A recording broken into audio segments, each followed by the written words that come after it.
ఈ రోజు మనిషిని నేల నుండి తీద్దాం అనుకొని చక్కగా సృష్టించాడు. సృష్టించిన తర్వాత నా కళ్ళు ఉన్నాయి, కళ్ళు పెడదాం, చేతులు ఉన్నాయి, చేతులు పెడదాం, అన్నిటిని సమకూర్చి పెట్టాడు.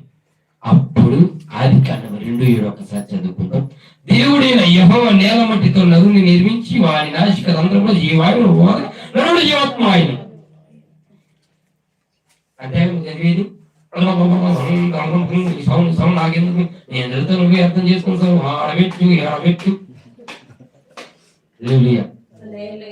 అర్థం చదవండి. 2:7 యెహోవా దేవుడైన యెహోవా నేల మట్టితో నరుణ్ణి నిర్మించి నాసిక రంధ్రంలో జీవాయువును ఊదగా అప్పుడు అయ్యాడు నరుడు. అప్పటిదాకా ఏమయ్యాడు? మట్టిగానే ఉన్నాడు. అప్పటిదాకా ఏమయ్యాడు? మట్టిలోనే కలిసిపోయి ఉన్నాడు. హల్లెలూయా. ఈ రోజు దేవుని మాట ఏంటో తెలుసా?